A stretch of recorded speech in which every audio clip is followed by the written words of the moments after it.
Kinser, and I'm here from St. Paul's Episcopal Church in Winston-Salem. And welcome to The Good Book. This is what I'm turning into basically an ongoing series about the Bible. And this particular run of classes is going to be about the Bible stories that it's called Sunday School Stories Through Grown-Up Eyes. And the idea is there are all of these really rich narratives in books like Genesis and Exodus, throughout Kings, Judges, and they're the stories that don't really show up in the lectionary, but you totally learn about them. Like if you grew up in church or in Sunday school, there's a flannel graph about these stories. But what happens is those stories kind of remain in your memory, but they're unexplored. And what I started to find out in my own kind of Bible nerddom was that there is so much going on in these stories that are really famous around church circles and are really ancient that provide all kinds of incredible, enriching theological truth and opportunities for devotion. And so that's what we're going to do with this part of the Good Book series. We're gonna look at that. So I'm gonna actually go ahead and throw my slideshow up, and we'll make sure I'm sharing my sound. So just to tell you a little bit about what we're going to do, basically, actually, let me do this first. Let me pray first. So the Lord be with you. Pray. Blessed Lord, who caused all holy scriptures to be written for our learning, grant us so to hear them, read, mark, learn, and inwardly digest them, that we may embrace and ever hold fast the blessed hope of everlasting life, which you have given us in our Savior Christ, who lives and reigns with you in the Holy Spirit, one God, forever and ever. Amen. So what we're going to do with our time the next 4 weeks is I started this thinking about some stories like the Binding of Isaac and like Daniel in the Lion's Den, like Shadrach, Meshach, and also, and was like, oh, I'll do that. The more I kind of into how I needed to organize a class, the more I realized I really need to start at the beginning and stay there first. And I'm going to try to why first class. So we're going to begin in the beginning. We're going to Genesis 1 to, which again, creation story that does show up in lectionary texts at the Easter vigil. So we heard it read in its entirety at the vigil a couple of weeks ago.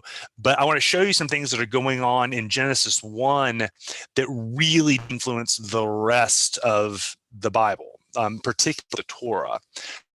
And so we're going to do Cain and Abel, Noah's Ark, and then the Tower of Babel.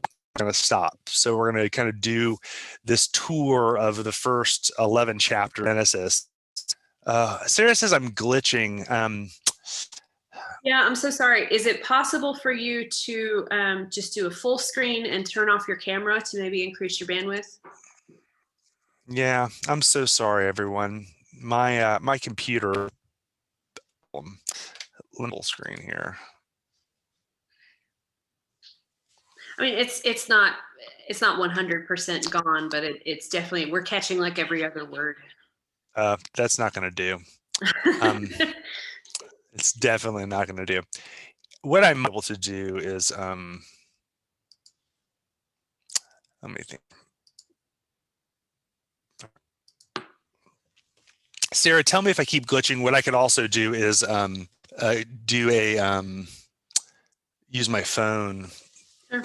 Yeah. Well, I might just do that. See me. Right now, it's a bit better. So. Okay. Good heavens. Yeah, I'm the worst.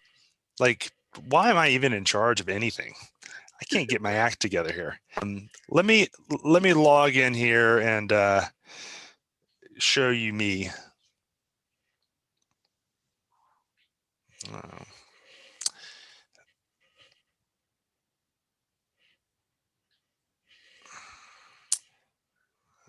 right.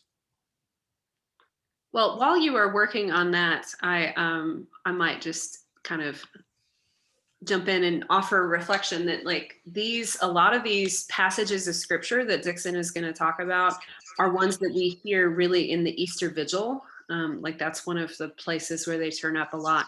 And it's a bit laborious because we get to the service and like that Genesis 1 that he has for us to look at today is kind of long. And like I'm just sort of reflecting a little bit about like sitting in that service and hearing that story and kind of being like, okay, when is it going to be through?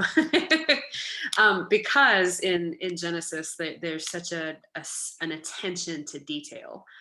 So I really hope that you get into that, Dixon. I'm looking forward to all the rest of these, but like, I think that's the only time when these passages turn up for us in Sunday morning worship. Like it's at the Easter Vigil that we hear these. And it's Yeah. yeah. Are you on your phone now? Yeah, but it's doing the echoey thing. I see. Okay.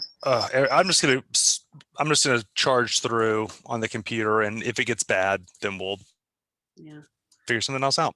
Yeah. Everyone goes home early. No, I about getting out of church early. Okay, well, let's go ahead. Yeah, detail is definitely a thing. So tell me, class, what are the things you already know about Genesis? Sarah has shared a couple of great things about. There's a lot of detail. What are other things that you know about Genesis, like when you think about it, and you remember? And just throw up a hand, and Sarah can call on you. Or you can write it into the chat. I see Stacy already wrote the Noah's Ark. Is it true we only hear Noah's Ark at the vigil? I think that's true. Yes. And then, yeah, it is.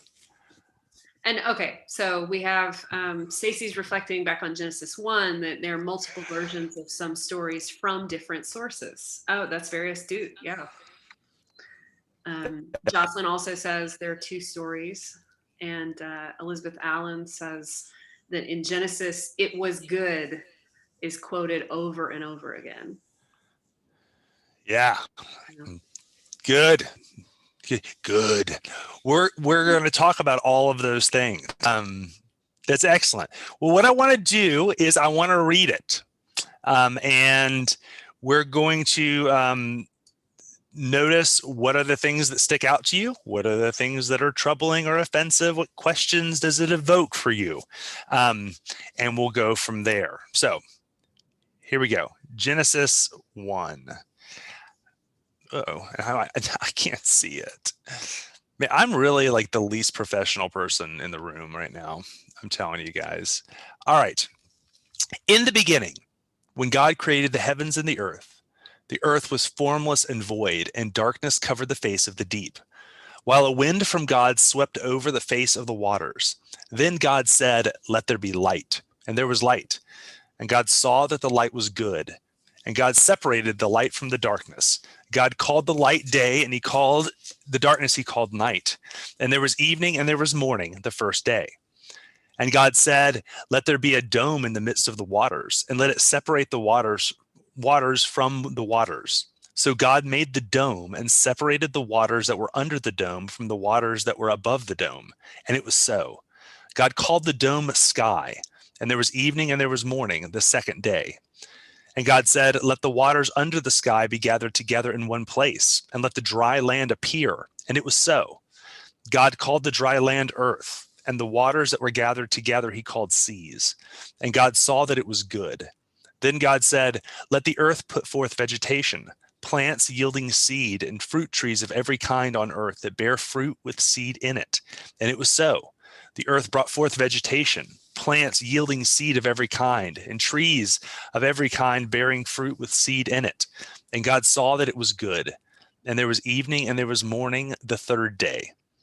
And God said, "Let there be lights in the dome of the sky to separate the day from the night, and let them be signs and for seasons and for days and years. And let them be lights in the dome of the sky to give light upon the earth." And it was so. And God made the two great lights, the greater light to rule the day and the lesser light to rule the night, and the stars. God set them in the dome of the sky to give light upon the earth, to rule over the day and over the night, and to separate the light from the darkness. And God saw that it was good. And there was evening and there was morning the fourth day. And God said, let the waters bring forth swarms of living creatures, and let birds fly above the earth or across the dome of the sky. So that God created the great sea monsters of every living creature that moves and of every kind, with which the waters swarm, and every winged bird of every kind. And God saw that it was good. God blessed them, saying, be fruitful and multiply, and fill the waters and the seas, and let the birds multiply on the earth. There was evening and there was morning the fifth day. And God said, let the earth bring forth living creatures of every kind, cattle and creeping things and wild animals of the earth of every kind. And it was so.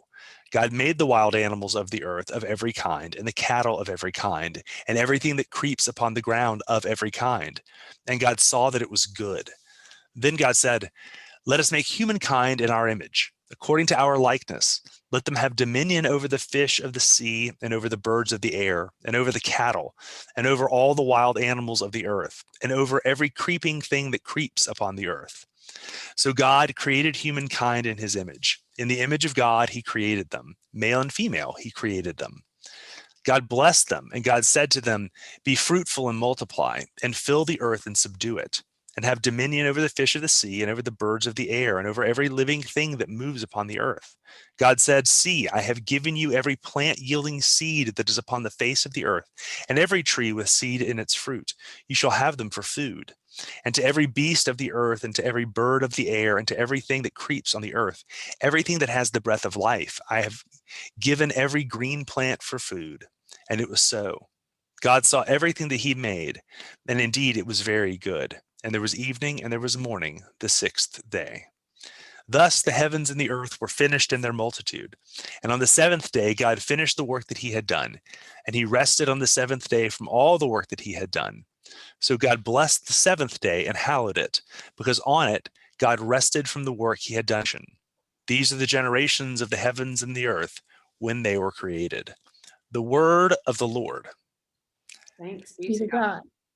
Yeah. All right. So that's a lot of text. What sticks out to you? What are some of the questions that you have?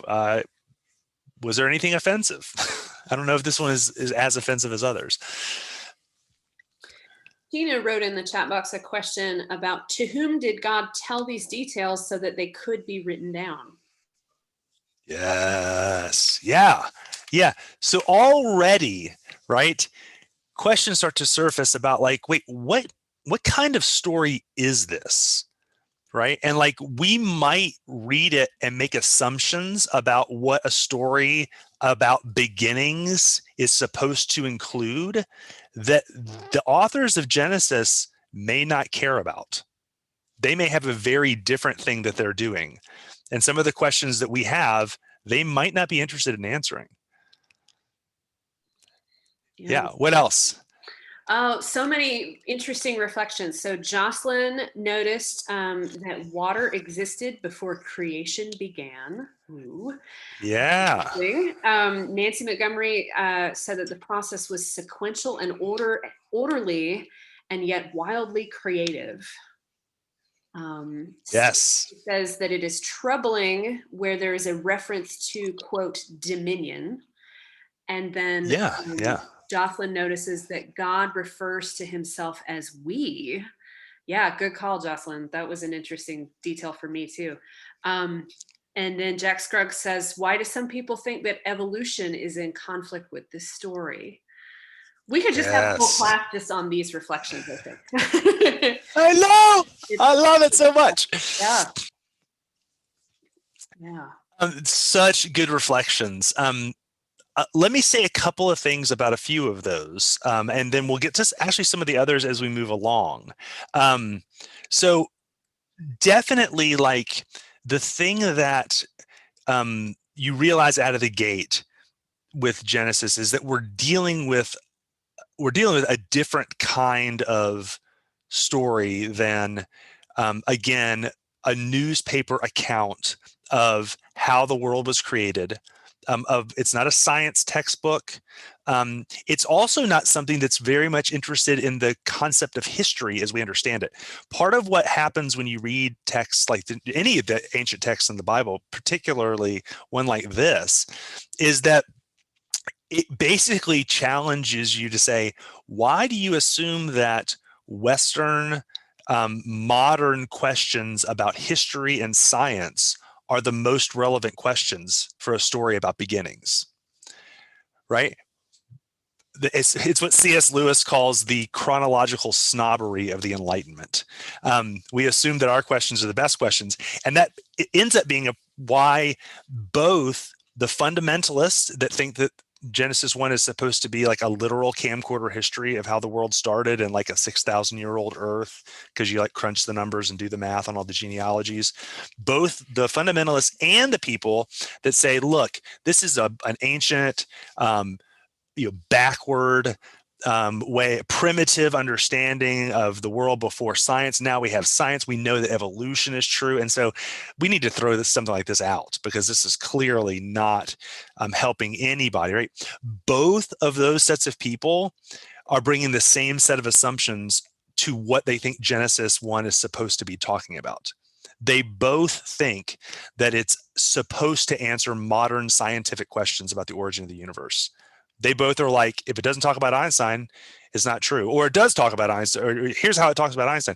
And the problem is that's not what it's interested in at all. What Genesis is really interested in is the origin of Israel.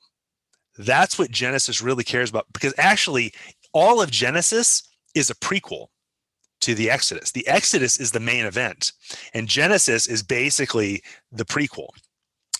It's about, and particularly the first 11 chapters, because they're not really like they're ready to move on to get to Israel. Like that's where this thing is going.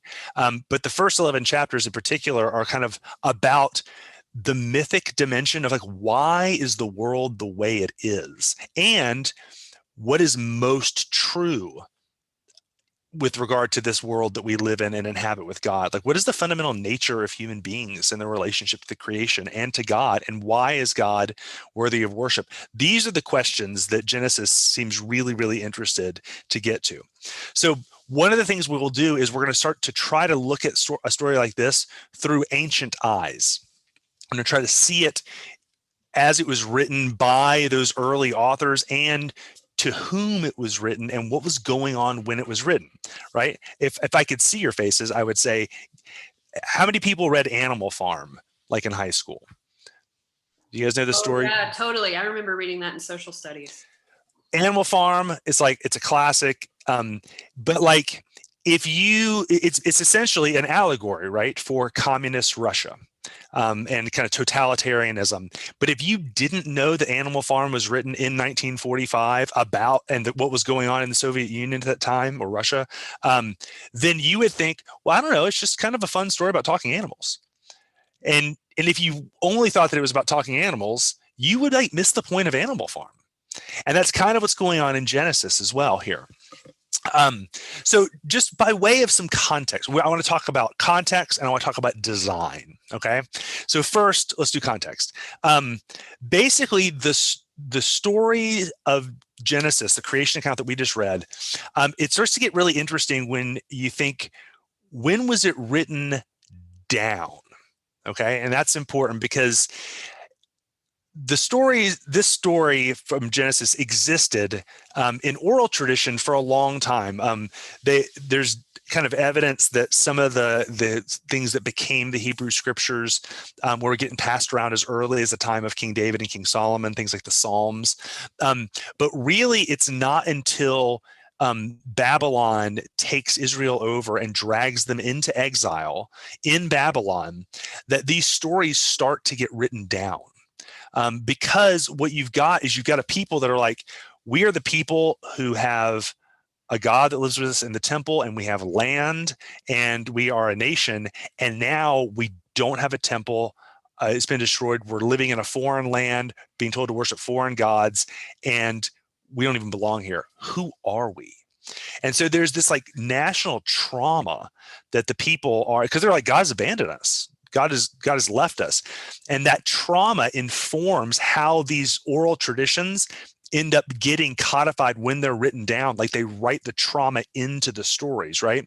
So you've got this backdrop of the Babylonian exile that is really shaping stories like Genesis 1, particularly because by the time they start to take these stories and compile them into what the Torah is, that's around like 539 BCE. And it's after Cyrus has released, the king of Persia has released Israel to go back to their land.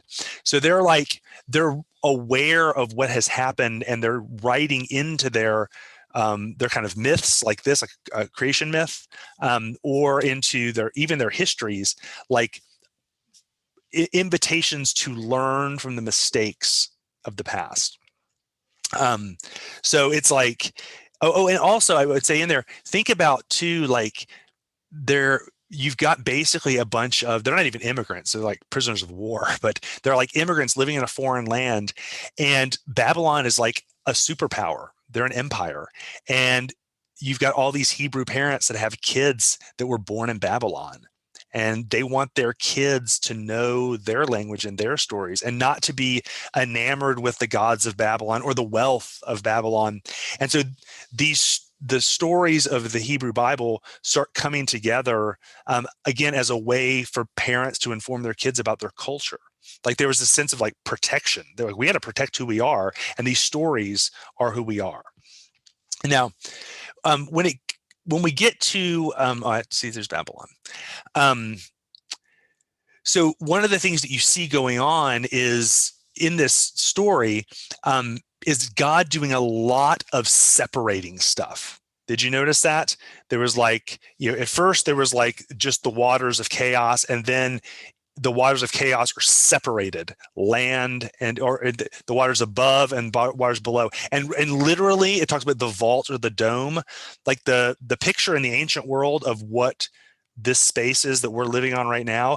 It was that there was a literal like dome, like a snow globe dome over the top of where we're living. And it was holding back water. And there's water like in the ocean, like beneath us, right?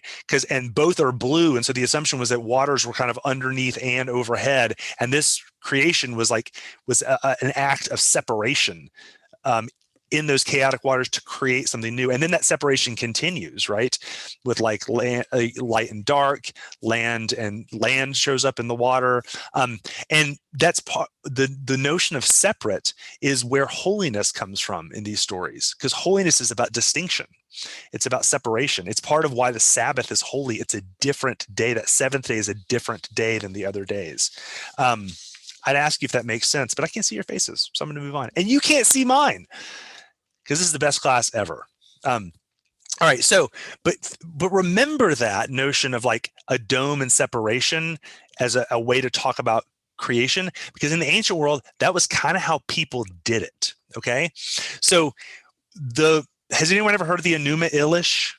And again, just shake your heads as if you have. I can't tell if you're shaking your head. You guys could all be gone. It could just be me and Sarah. I have no idea what the Enuma Elish. Elish, is that how you say that? Elish is? Actually, probably. I say it Elish, but it's probably Elish. Okay. So the Enuma Elish is the Babylonian creation story, okay? And what's really interesting is that inside, this is like how this empire understood itself, and it's got in this thing all of these sort of intimations about how Babylon sees itself as like divinely appointed to wield the power that it has. Like it's a legitimizing story about why their power and their authority, and why they're allowed to like kill and slaughter and steal, because God has given them this right? Side note, lots of empires have legitimizing myths about their divine right to that power, don't they? Right?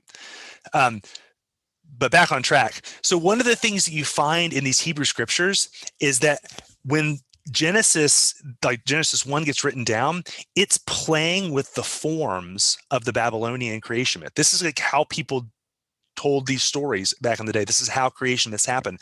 But they're playing with the form so they can take a swipe at it. And they're doing really deep theology with it, but they're also like basically sticking their finger in the eye of their former captors, right? So for example, in Babylon, they were like huge into astrology, and you could see the future if you were particularly skilled and wise enough to like watch the movement of the sun and the moon and the stars. You could basically foretell the future, right? There's some people even think that the Babylonians believed that those celestial bodies were gods. However, what's interesting is, though, in Genesis 1 and 14, the sun and the moon and the stars are created passively to serve Yahweh's purposes. They're not active. They're not gods in their own right. They are subservient to the God of Israel. And what's interesting too is that it says in 14, and by the way, you should bring a Bible to this class because you'll enjoy kind of flipping around and looking at these details. But the sun and the moon or stars are created in order to for seasons, to set for seasons and for how's it go for dates and times. I'm gonna have to flip back to it. But the word season is the Hebrew word moed, which means feast or festival. Or it means fixed. And it's the word that gets applied to the festivals that show up in Leviticus.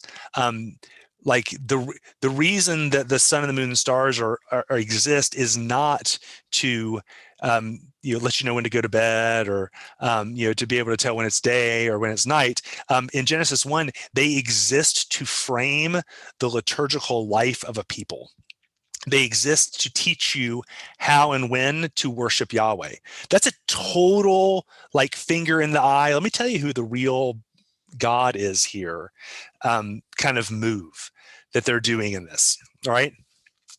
Furthermore, there's all kinds of interesting stuff that happens in Enuma Elish that actually directly mirrors the Genesis account. Okay, so like basically in the Enuma Elish, it's the story of creation is about the conflict between the god Marduk, which is the kind of main Babylonian deity, and his great grandmother Tiamat. And the way that the story of creation gets told in this account is all about propping up the dominance of Marduk. And so it begins with a watery void of chaos, just like Genesis does, except the separation of that void happens when Marduk literally rips in half the goddess Tiamat, his great grandmother, and part of her body makes the land and part of her body makes the sky, right? So it's like this, he's cut in half, and that's what makes the barrier that separates the waters, right? So it's like in all of these accounts, you see these the similarities where light emanates from the gods, light is created. The creation of the firmament happens, the creation of the firmament, the creation of dry land, the creation of dry land. Like all those things are happening in the same order, except what started them is really different. Because in the Babylonian story, the fundamental energy that drives the creation is conflict and violence. In the Genesis story, the Hebrews are like, no, the fundamental energy that drives and propels this creation is creativity and light. And how you think things got started makes a big difference as to where you think they're going and what you think is most true about this world. Also, what's interesting is that when it comes to the creation of the people in the Enuma Elish, they are created to serve the gods. Like basically they're created to do the will of the Mesopotamian deities, the stuff that the gods don't want to do, humans beings do. They're like slaves to the gods. But in Genesis 1, human beings are made to partner with God. And we'll see this in Genesis 2. That's why there's two different traditions that show up in the creation account, because they're telling two different kinds of stories. But you see that human beings are created to partner with God to take the creation somewhere. In fact, human beings are in the image of God, which means that they reflect what God is like. That was an ancient way of like when a ruler would rule a land from afar, they would leave a statue of themselves there so you knew who was in charge and whose will and laws were to be enacted in that land. And that statue was made, quote, in the image of the emperor. And so when humans are made, quote, in the image of God, everyone knew what that meant in the ancient world. They're like, oh yeah, these human creatures on the world, they're meant to like enact the rule and reign of the one true God. That's why they're here in this creation. That's what their job is. And that's what those words, like the dominion language that was making you all itchy earlier, that language in the ancient world was about participating with God in taking the creation somewhere. It's Radah and Tzedakah are the words, and they're about rule and subdue. It's basically about creating boundaries. It's like what you do in your garden. It's like, we're gonna have plants here and not here. We're gonna put a fence here, so a trellis for the peas to grow on, because they're gonna need some help getting where they need to go. But we're gonna make sure that they stop here because this is where the Brussels sprouts start. That's Radah and Tzedakah. It's gardening energy, right? And it's about, again, holiness through distinction. Are you with me on this? Charles, are you with me on this? Charles Ryan is in this room right now, y'all. You need to know this. So all kinds of really interesting stuff, right? When you start to look at Genesis 1 in the context of when it was written, which is this background about Babylon. All right. So let me stop there and ask if there's any questions. I'm kind of loaded for bear. And then I'm going to talk about design. Folks can put up something in the chat, or you can just raise your hand, do the hand raise function, and I can call on you. Turn my screen on to answer questions if there is anybody. Stacy's got one in the chat there. I'll read it. Thinking about your comment that the way you think the world began informs the way you think the world is. I can see how Genesis 1 would be foundational for ancient people. It's much harder for me to see how it informs my life. Well, so it's like this invitation, right? Where it's inviting us to consider, what do we think is most true about the nature of this world that we're living in? Do we think that the chaos and violence we see around us is the most true thing, or is that the aberration? Is that resisting the true nature of this thing? Right. And it's one of those things, I think, especially when you think about how the idea that like the driver of this creation is light and creativity.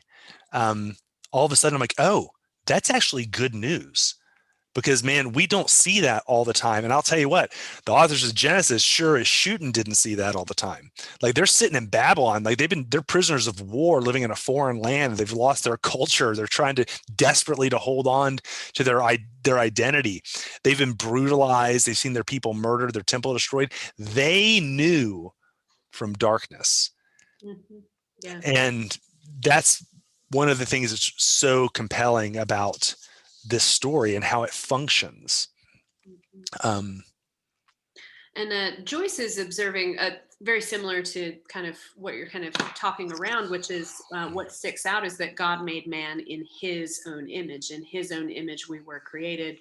I find that I come back to this often. I think Joyce commented on that earlier and I didn't catch it until now, but very pertinent to what you're talking about. Like, yeah, what does it mean to be made, for all of creation to be made by God, and for us in particular to be made in God's image. Mm-hmm. Jack says, I think it may be similar to how people with vengeful elders think of God as vengeful. Bingo. Yeah. And it's also, it starts to play into like the accountability we have as human beings to care for this creation. Like, we were put here to make sure that it flourished, and that means everybody flourished. And that's our job. And so it starts to get really like interesting when you see people that claim to be part of this tradition who resist conversations like about climate change or earth care. Like, those are somehow like in conflict with Christianity, when actually it's fundamental to it. It's what there's nothing more biblical. It's not even ours. It's like we are gladly picking up that admonition from our Jewish brothers and sisters from texts like Genesis 1. Our job is not to own the creation and dominate it. It is to cultivate it and help it flourish. And that's like what it means to be made in the image of God. Yeah. It's good stuff. All right, you want to hear about design? Yeah. Yeah, you're going to love this. All right. So this is some new stuff for me, which I'm pretty geeky about, and I'm excited. I'm going to play a video for you guys about like some of the elements that are happening in Genesis that are communicating theological truth, but through the very way the words are ordered and chosen. Like there is stuff in Genesis that is working at a meta level that you can miss when you think of Genesis as kind of like a collection of like one-off stories that stand alone, which is often how we learn them. It's like Genesis is like a compendium of Aesop's fables or like fairy tales or something, where they all stand alone. Where actually all of these stories, all of Genesis and the Torah particularly really hangs together as a cohesive whole. Genesis 1 is part of like Genesis 1 through 11, which is part of all of Genesis, which is actually part of the Torah. And you'll see there's a really heavy interconnection. And part of how these ancient writers put this thing together is so brilliant in the way they designed it. So check this out. I want to show you this. Oh, there we go. All right.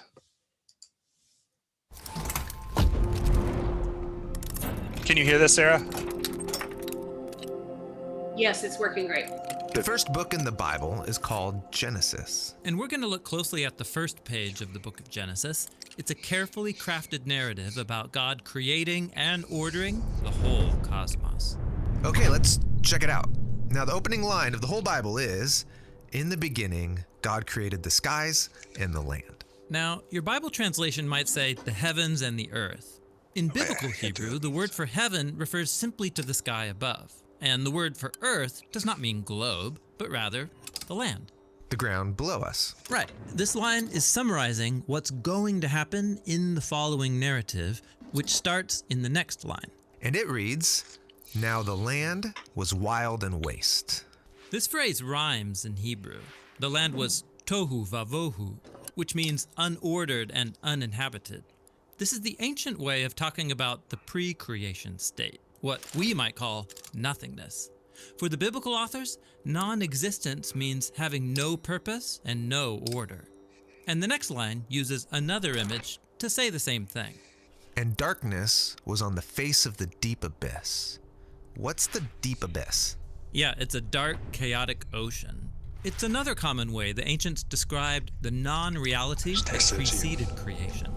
Now, here's where things start to get interesting, because in the midst of those dark waters, God is present. And the Spirit of God was hovering over the face of the waters. The Hebrew word for God's Spirit is ruach, which can refer to wind or breath or God's invisible presence. So you can't see it, but God is present in the darkness, ready to bring order so that life can flourish.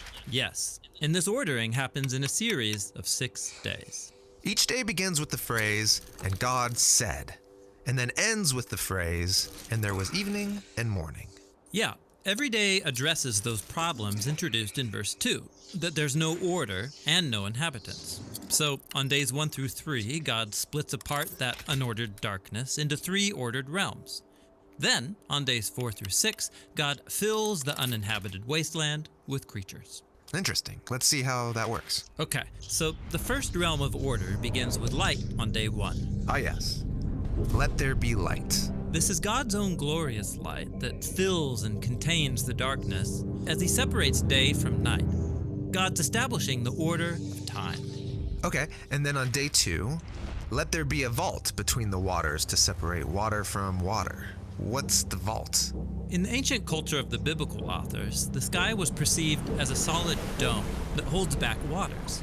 God's depicted here as splitting the chaos waters in half, above and below, which creates the realms of the sky and the seas.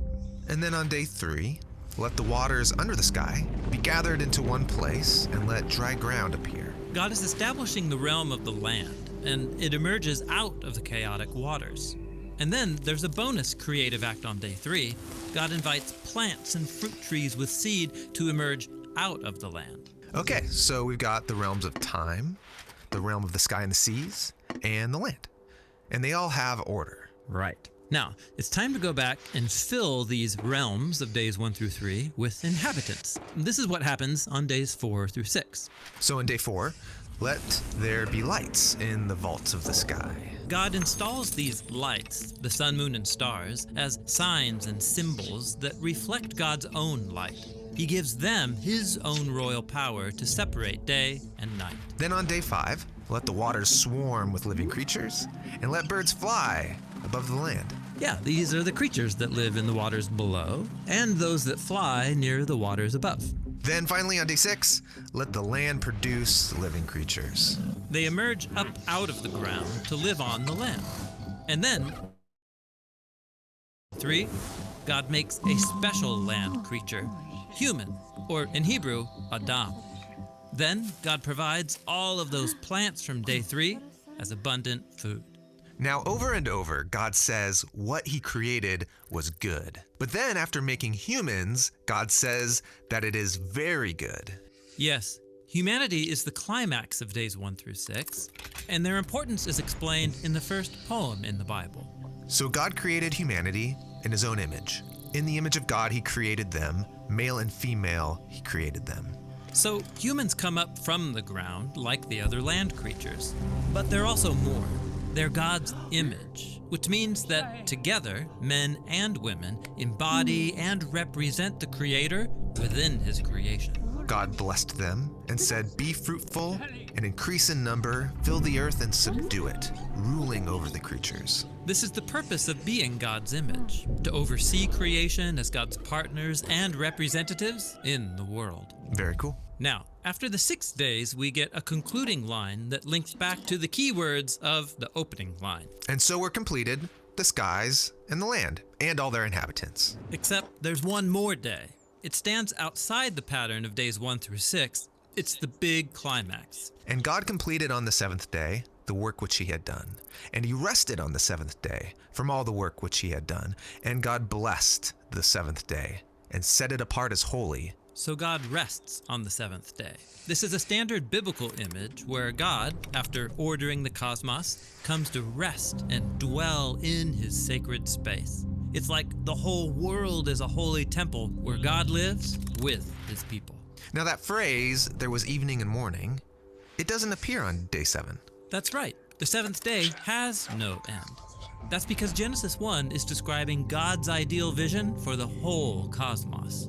A place where God lives with his partners to rule the world in harmony forever. Yes, the 7th day is the goal of creation. It's actually so important that the author of Genesis 1 has woven the number 7 into every part of the story. There are 7 days of creation, 7 announcements that creation is good. There are 7 Hebrew words in the opening verse, and then 2 times 7 Hebrew words in verse 2. And then the statement about the 7th day has 3 lines of 7 words. Wow. So the first page in the Bible is doing way more than just telling us how the world was made. Right. Genesis 1 has been designed to show us that God's purpose is to share creation with his images, so they can rest and rule it with him forever. And that purpose is what the rest of the biblical drama is all about.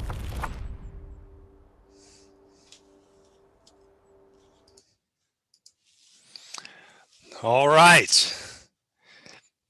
Do you see what I'm talking about with this design thing? Like this number 7, it's not just one that ends up kind of being in the mix because, oh, there's 7 days of creation. It's like that 7 days of creation, they want to amplify by writing the first line in using 7 words, having the next verse, as it were, with the 2 times 7, because numbers in the Hebrew consciousness are not quantitative, they are symbolic. And so when numbers show up, it's always like, what is the deeper truth this number is pointing to? Because for the most part, numbers are trying to communicate something special, right? And certainly 7 is a big one. In fact, the word Sabbath and the word 7 have the same Hebrew root. They're like a play on each other. And so you're supposed to, when you see that word, the seventh day, and this word Sabbath, it's the word itself captures, or the number 7 evokes that, like the world Sabbath that they talk about in the video. Totally cool, right? I was going to say, it's no, I'm not going to say that. I'm going to stop there. It's probably important to note that here in the Bible, when you see numbers like 7, 12, and when I'm about to show you another one, they do carry this like rich theological symbolic meaning. The numbers that don't carry rich symbolic theological meaning are the chapters and verses that are in there. Those were added later by like blessed monks and scribes in the Middle Ages. Thank you so much for doing it. It helps us get around the Bible easier, but they are not part of the Bible's message. In fact, they can obscure it. Like if you'll notice the Genesis poem, like the chapter 1 that we read, it stopped before the Sabbath day. It did not include the Sabbath as part of that initial creation account. They moved that to the first verse of chapter 2. Well, okay, they can do that, but you can start to understand how actually the chapters and verses might get in the way sometimes of the intent of those early biblical writers. So I mostly say that because every couple of decades, somebody comes along with like a numerology take on the Bible. It's like, look, if you add up these verses and the same number here, the same number there, and it shows you, it gets like kind of QAnon-y a little bit. That's not how the Bible was written to communicate with its numbers. Now, so 7 obviously is a big one that shows up over and over again. But also, I want to show you another one, okay? So in Genesis 1, God creates by speaking. And there are, in Genesis 1, in this initial poem, there are 10 speech acts of God's creation. And then God said, and God said, and God said. I've highlighted the first 5 in red, which is through the first day 1 through 3, the 1 through 4, and then there's 5 more in days 5 and 6. All right, 10 different speech acts. Okay, now you might be like, well, that's kind of fine, that's interesting. Why bring it up? Okay, well, where else do you see 10 in the story of Israel, and particularly in the Torah? Because remember, Genesis is connected to all the other stories, and is written to communicate things.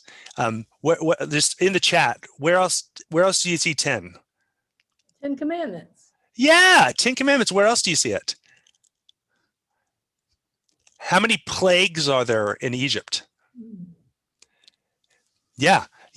So like, it starts to get interesting whenever you see a number like that, like 10 or 7, the author is trying to link you back to Genesis, not simply as like kind of a cheeky allusion, but because the things that were happening in Genesis 1 that it's alluding to are meant to be read in concert with the current narrative. Okay. So for example, let's take the plagues, right?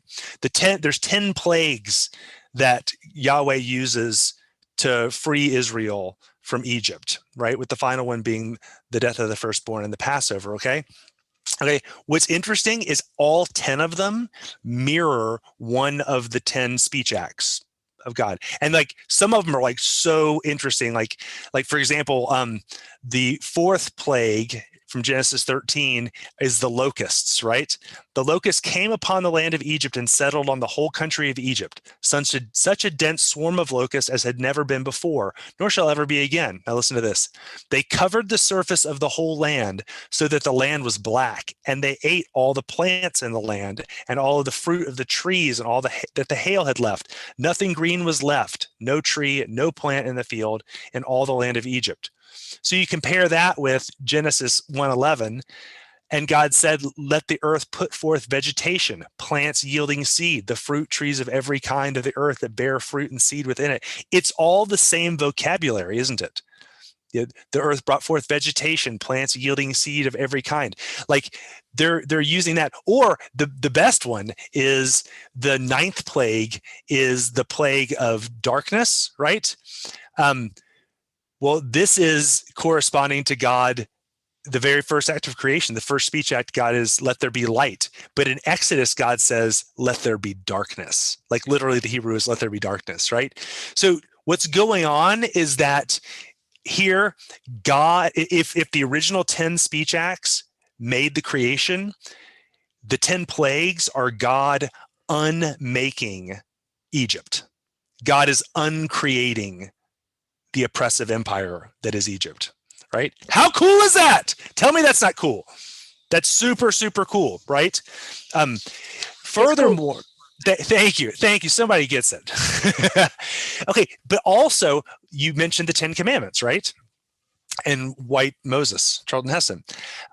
So if the 10 words are acts of creation and God has just uncreated Egypt and has brought his people to the base of the mountain where they spend most of the Torah, and speaks, or he gives them the 10 Commandments, he actually doesn't give them 10 Commandments. You know what they are? They're called the 10 words, because look how this chapter starts. Then God spoke all these words. And there are 10 new words because God is creating a new nation in Israel. God is going to, in the way God is going to have God's way with what God originally intended for this creation to be with human beings, God will have it done and accomplished through this people that become Israel. Tell me that's not awesome. So the authors want this stuff to sort of be like kicking around in your brain when you're reading these things, and they're asking you, they're hoping that you'll make these connections. They want this because that's why they put them in there. When they write about the feasts in Leviticus, the moeds, the signs and the seasons, right? The fixed and appointed festivals, they all interplay different notions of 7 and 10. Passover is the very first feast, and it's followed immediately by the 7-day feast of unleavened bread. And then 7 weeks after the Passover, 7 times 7, you get the feast of Shavuot, or what we call Pentecost, the feast of weeks, right? And then when like the fall cycle of feasts start, it begins on the 10th day of the 7th month. Like all of this is in there on purpose, and it's meant to take you back to Genesis 1. Right? That's pretty sophisticated for a whole bunch of primitive, backwards people that didn't know anything about science like we do. Are you with me? That's solid. So let me stop there and ask if there's any questions before I conclude. And there's obviously more to be said, but I want to have time for some feedback.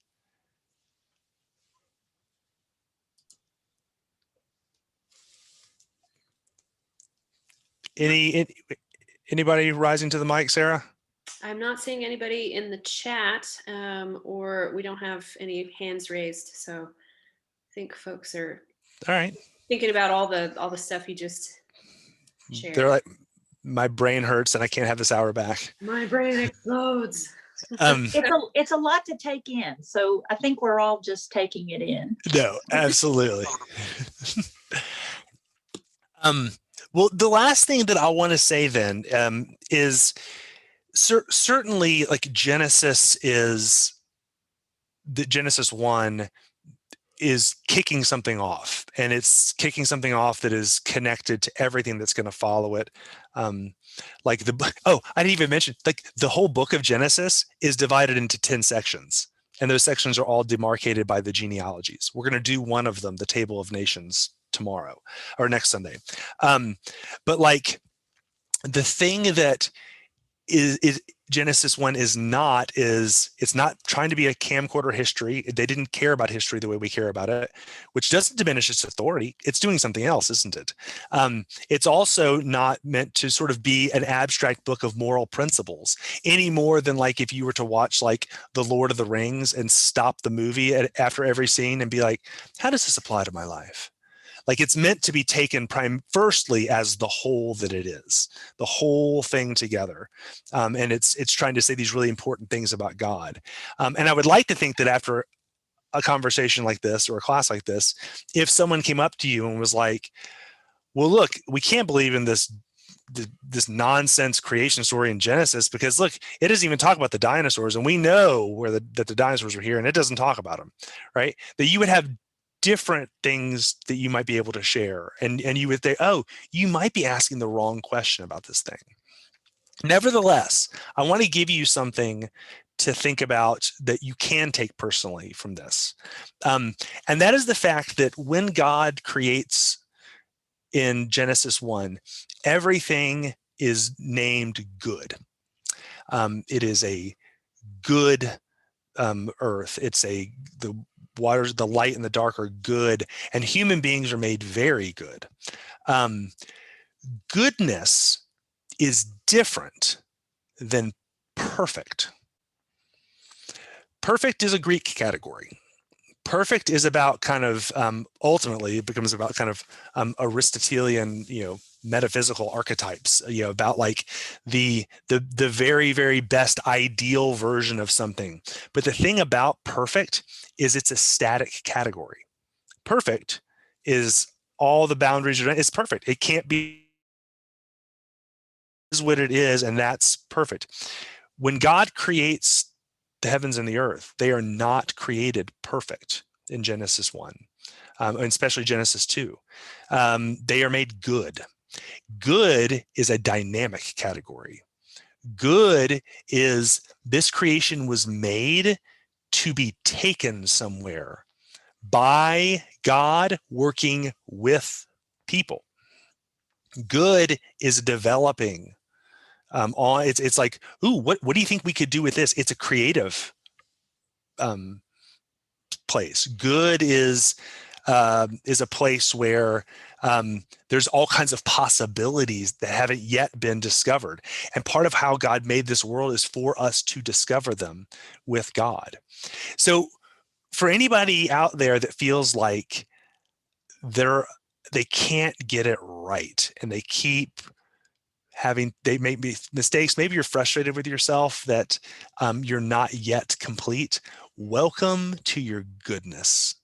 Part of your goodness is that there's so much more in you to discover and to grow. You have so much more to do, and we're all growing and developing. It's part of how the goodness of our nature coexists with the sin that's part of this creation.